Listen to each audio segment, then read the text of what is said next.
Okay, real close. Chapters 15 and 16, condensed version. Physical changes. Well, the truth about middle age is that our physical abilities are on a gentle slope down. Not a real happy thing to think about, but that's how life is. However, the things that we do when we are younger are going to impact how we age. It's a good general rule, use it or lose it. If you want to keep being able to do it, keep doing it when you're young. When in your 20s and your 30s, then you can generally do it into the 40s and 50s, even into the 70s and 80s. Our hearing is going down. It really peaks about 18 or 20. It goes downhill after that. A lot of males are going to need hearing aids in their 50s or 60s. It's worse in males and in upper frequencies. Our vision and our other senses start to decline at that point, generally in our 40s or 50s. Again, that's just kind of life. Strength coordination, go down. Endurance goes down. That's because our basal metabolism rate is going down also. It takes less food to keep us healthy and maintain our body weight, so we tend to, unless we change the way we eat, we tend to start gaining weight if we haven't before then. Manual dexterity, down. Things that involve choices, quick reactions tend to go down, but our knowledge and experience goes up, so we tend to be better drivers than young people. Menopause is a factor that pretty much all women who survive long enough are going to deal with. It occurs when estrogen production goes down enough or ceases. So if a woman has a hysterectomy, she will immediately go into menopause. Excuse me. So at menopause, it's really defined as 1 year without a menstrual period. So there's no ovulation, no menstruating. Conception is no longer a possibility. It generally happens about at 52 with an average of 3 to 5 years of perimenopause. You'll notice perimenopause when your period becomes more irregular or less regular. It tends to have shorter periods, less bleeding, sometimes longer periods between menopause. Generally, the attitudes and the historical attitudes towards menopause have been pretty negative. In Ireland at one time, when the woman passed through menopause, she went to bed and stayed there till she died. You might remember that from Charlie and the Chocolate Factory. That story with all the grandparents in bed. However, now most women do view menopause positively because they don't just view themselves as a reproductive stock. They have other aspects of their life that are important to them. Most feel relief. Again, a lot of people don't really enjoy periods. They're inconvenient. The cramping and bloating and stuff is not real fun. So fairly often it's seen as a positive thing. Also, the not worrying about pregnancy is important. And about this time, kids are starting to become more independent or maybe even leaving the house, so all of a sudden things are freed up. A woman has fewer responsibilities and can do things that she couldn't do prior to this time. Sexual activities, satisfaction with sex life diminishes gradually during the 40s and 50s, though really a lot of women find that their sexuality has improved into the 40s and 50s. Physical changes impact sexuality. Things like rheumatoid arthritis is going to impact ability to enjoy sexuality due to the positional problems and pain. Also, anything that impacts blood flow is going to cause problems with sexuality. Also, relationship problems can be Monotony problems can lead to dissatisfied sexuality. Worries about kids, worries about finances, things like that get in the way. Kids are number one, though. They're the ones that really impact it the most. And as far as monotony in relationship, I think I told that story. It all depends on you. If you're a boring person, then figure that it's going to get boring. If you and your partner have some imagination, willing to try some new things, take a few risks, stretch a little bit, then you can keep things hot and heavy. Sexual dysfunction. This is a persistent disturbance in sexual desire or response, generally 6 months or longer. For women, they tend to occur in the early, teens and 20s, and they tend to grow out of them into the 30s and 40s. Again, that's one of the reasons that women tend to find their sexuality better as they grow older rather than worse. For men, we tend to grow into our problems. There's really only one problem that males have when they're young, and that's premature ejaculation, and they tend to not complain too much about that because they got theirs. It tends to be more the partner that complains about that. The first three here, lack of interest, painful intercourse, difficulty in arousal, and difficulty or inability to achieve orgasm, are primarily female problems. And it has a lot to do with their feelings towards their own bodies, towards sexuality in general. If you're taught that it's bad and it's negative, then you tend to see it that way. If you're taught that your vagina is a bad thing, then you tend to view it that way also. So generally women, as they get older and learn more and mature more, do better about their sex. Male problems are primarily have to do with later in life and have to do with blood flow problems, erectile dysfunction. Health trends, we're going downhill. This is going to be the first age that accidents is not the primary cause of death. Hypertension is problematic. It causes lots of damage to the heart, to the kidneys, to the blood vessels. So really it's better to keep an eye on these things, and if you start developing high blood pressure, you go ahead and get it down before it becomes problematic. Once the damage is done, there's really nothing you can do to correct that damage without dealing with surgery and such. Heart disease is the leading cause of death in middle adulthood. Diabetes is an up-and-coming challenger to heart disease. It'll take a while, but as long as we become more and more obese, more and more of us will develop type 2 diabetes and die from complications from diabetes. SES in health, it's better to be rich than it is to be poor. Has a whole lot to do with having health care, and I read every day in the paper or someplace how everybody has access to health care. But no, not all people have access to preventative health care, and that's the big difference. So poor people are going to live shorter, less healthy lives, and they are going to have more disabilities because they are not able to afford or access preventative medicine. Gender and health, women live longer. They also tend to live healthier than men do.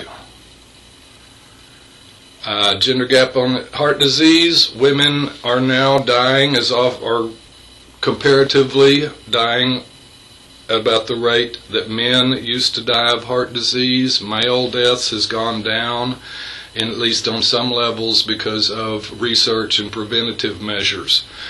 Research to bring down women's deaths due to heart disease has started, but it's still behind. Research on most things has been from a fairly affluent white guy perspective. Finally, we are starting to see more research in minorities, in women, in African Americans, Asian Americans, Hispanic Americans, etc. Menopause is problematic for women. They do have more problems after that. Breast cancer, 1 in 8 women develop breast cancer, increases with age. Here are some of the risks, but you do need to know that 80% of breast cancer occurs in women and men also, though not near as often, who fit none of these characteristics. So we still don't understand why breast cancer occurs in most people. Stressors, I think I mentioned that I feel that this is the primary factor impacting health in the United States and probably most of the world, is just stress. Stress causes damage, both in our behaviors to deal with stress that cause damage, and stress itself causes damage. Occupational stress and burnout is major. Unemployment, if not having a job, is pretty stressful. Any kind of change or transition tends to bring on stress, though positive change tends to bring on less stress than negative change. Illness is stressful. Death or a spouse or divorce is stressful. Marriage is stressful. Children are extremely stressful, particularly for females. Females and their relationships tend to have more stressors, and how many stressors we have from day to day, and how we deal with those stressors is a major factor in how it's going to impact our health. Emotions and health, it's generally better to have positive emotions and avoid negative emotions where it's possible. Negative people tend to have more health problems than positive people, but this is not a causal thing as far as we know. It may be they're more negative because they feel pain more or have those problems, but generally the negative emotions predate the physical problems. Fluid intelligence, the ability to learn, to solve new problems, goes down with age, but at the same time, crystallized intelligence, which are the things that we already know, goes up over age as long as we continue to learn. So this helps balance out the lesser ability, the declining ability to learn new information. We've already got a lot of information, so we can use new information better. Life today is integrated. Used to be that small children played, middle of childhood, adolescents were in school and they learned, and then we went to work. And up until the 40s, when they started Social Security, we worked till we died. Now it is much more integrated, with periods of learning, working, and playing being interspersed along the way. I recommend stimulating and challenging jobs. Factory work used to be stable, but it also used to be pretty mind-numbing. If you want to stay sharp, stay flexible in your mind and your thinking, then I recommend things that challenge you and keep you flexible, things that give you problems to solve each day. Mature learners, I prefer them in general. They're not always wonderful, but they tend to be better at learning than young learners, but that's okay. But you can expect over time to have to do continuing education, continuing recertification, just continuing education throughout your life, from time to time, if not on a yearly basis, because things are changing very, very rapidly. Hopefully, this will be okay with you because you enjoy learning. It is a joy for me to learn. I've enjoyed learning as long as I can remember. I will say that sometimes teachers have tried to beat that joy out of me. Okay, that's one. I think we went through that one pretty rapidly. I'm trying to get these done so they don't take too much time. You can pause them, listen to them as you need to. Chapter 16. Erickson, generativity versus stagnation. I think this is number 6 or 7. I can't remember. I think it's 7. Generativity is mentoring, helping the people who are coming next in line. In our teens, we tend to be focused on ourselves. In our 20s, if you remember isolation versus intimacy, we tend to either stay focused on ourselves or we grow intimate and share with somebody or somebody's else. Now, Erickson thought we grow to expand that sharing past our families and to areas of our interest, sometimes to society as a whole, maybe just our community, maybe our church, whatever it may be. And he thought that if we succeeded in generativity, which they thought, he and others thought was very important, that we gain the virtue of caring. Stagnation are people who chose to stay self-centered and not be intimate, and if they continue that, then they are self-indulgent, and if you don't change, you stagnate. Midlife crisis, I prefer midlife review. Stereotypically, a stressful crisis of identity leading to a second adolescence. We talked about this. Stereotypically, it's the male. He gets tired of what he's doing. He's either where he thought he wanted to be and it's not what he thought it was going to be, or he hasn't done the things that he wanted to do and now he's unhappy. He's figured out that he's at least halfway through life or close to it, and so now he wants to change things and do things totally new and different. So he chunks his family, he chunks his job and his career, he hops in a brand new red convertible or maybe Harley Davidson now, runs off, finds another wife, much younger woman, marries her, starts another family, and dies about the time he should be having another midlife crisis. There is some truth to this, but as I said, I really view it as just one more evaluation of life in a string of evaluations. It's neither the most difficult nor the last that you will deal with.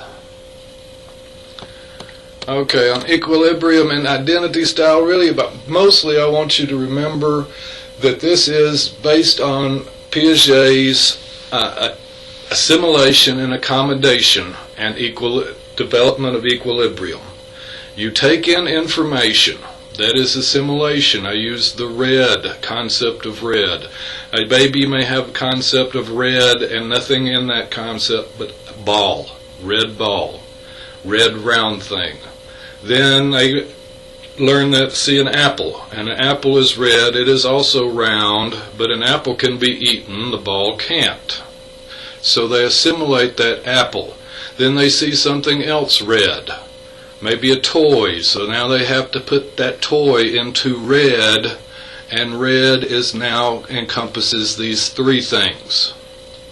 So that is assimilation. Accommodation is the changing of that concept from round ball, not edible, to include things that were edible and maybe things that did not bounce or were not round. So you have to accommodate your concept of redness to deal with the new things that come in that have different characteristics. And what you are seeking is equilibrium or a balanced understanding of the world around you. Emotionality, we tend to be more pleasant in our emotions. The negative emotions tend to go down. The positive emotions tend to go up. Women tend to have more negative emotions throughout life. I think I contributed this to women as second-class citizens. You still get 80 cents on the dollar for the same kind of work. You still get blamed for a whole lot of things that you really aren't any more your fault than they are male's fault. You still have not achieved total equality. And if you take that, then you can add, as far as minorities, that cannot make it a little more difficult. Life satisfaction. Most of us are pretty satisfied with where we are. I know some people ache for when they were young. I'm not one of them, and they tend to not be the majority. I went through a lot of pain and suffering and a whole lot of fun to get to this point. I don't want to give it up. We tend to think more about pleasant things and less about unpleasant things. That's just part of life. We tend to forget the painful things and remember the nice things. That's why your grandparents tell you how wonderful life used to be. It didn't. Life without television, I think, sucked. They say, well, we were left on our own. Well, yeah, a lot of people were real bored and they got into trouble too. Things that do help or hinder happiness. Social support's important. Being involved with people, at least one, having someone who cares about you and you caring for somebody else, tends to increase happiness. Being extroverted, conscientious. I do think that conscientiousness is something that we learn. If we don't have it when we're young, it's not necessarily it's not a necessity, and some people never pick up on it, but that's one of the reasons I like more mature learners, non-traditional learners. They tend to be more conscientious at getting the things they need to done. As far as extroverted goes, I'm not extroverted. I find being with people kind of trying, but if you can learn to be more extroverted, more power to you. Enjoying either your work and or your leisure time, and most of all, if you can enjoy both, then you tend to be pretty happy. Being stuck in a job that you hate is a pretty miserable situation. Being stuck in a job that you hate and not being able to escape from it and do fun things is even worse. I do think that feeling grateful or thankful is a positive attribute. Those people who don't if you did it all, you get to take all the blame.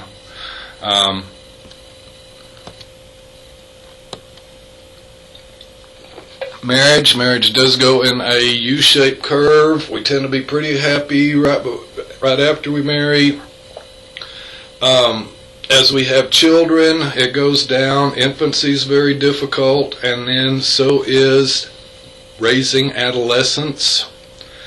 Raising adolescents may be the most difficult time in a marriage.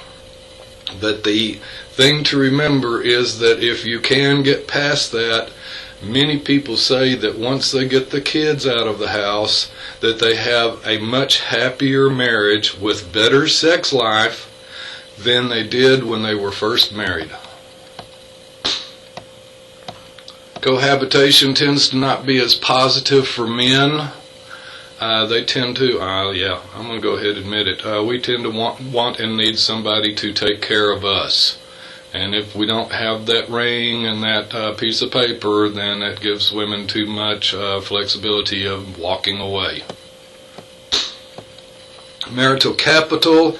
This just basically says that the longer that we have together in a relationship, the more we have invested in it and the less likely we are to break up. If breakups do occur, women tend, in late adulthood, women tend to lose the most as far as marital capital, but they may gain much more than the male as far as self-worth.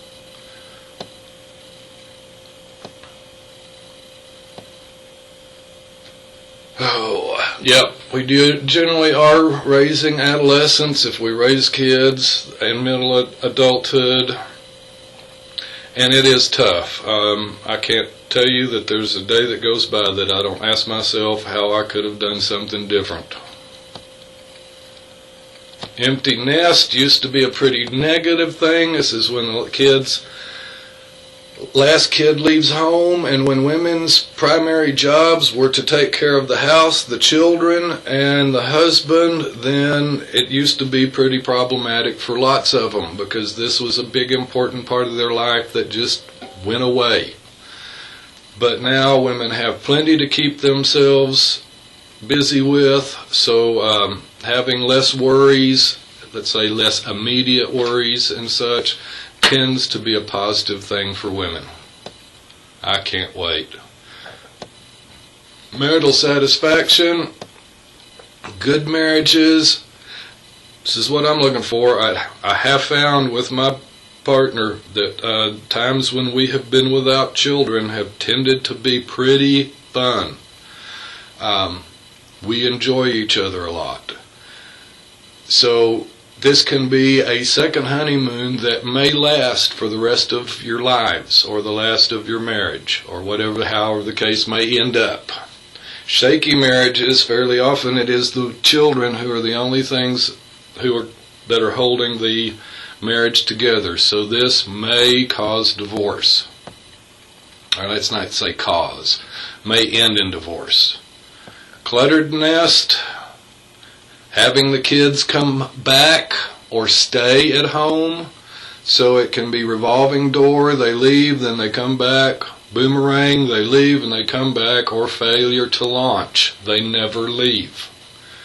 It has become much more common.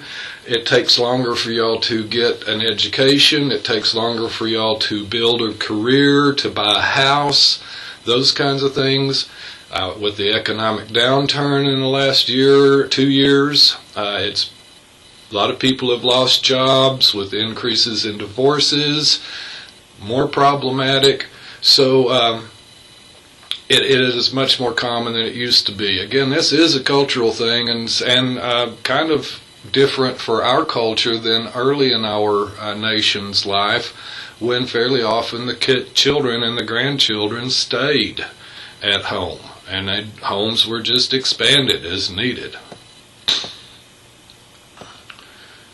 We are also fairly often taking care of aging parents along with raising our children. This is called the sandwich generation.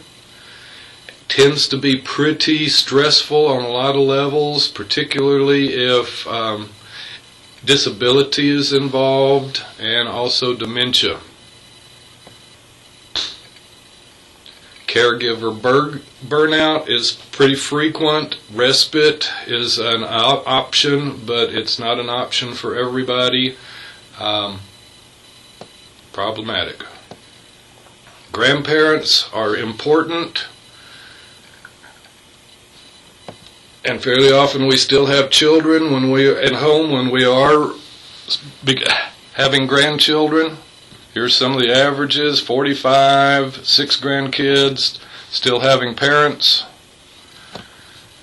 Divorce or remarriage makes things more complicated. About all I want to say on this one is to do remember that the children are not the ones who made the decisions to have a divorce. They may be part of the difficulties, but they did not make the decisions. The adults did.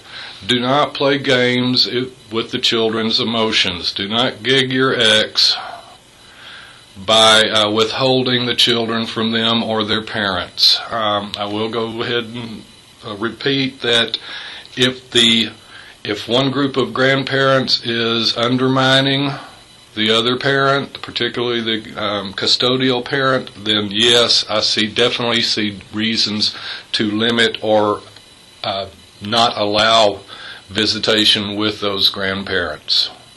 They should play the game correctly also. We also have a growing number of grandparents who are raising their grandchildren. This often is a positive thing, but sometimes you understand why the parents were not successful, why they were into drug use and such, because we're basically giving the grandparents an opportunity to screw up another generation. But when the choices are grandparents, family, or foster care generally they will try to go with family. And being a parent, again, for a second generation, without the planning that is involved, is real problematic. Physically, we're not able to deal with it. Emotionally, it's more difficult than dealing with children.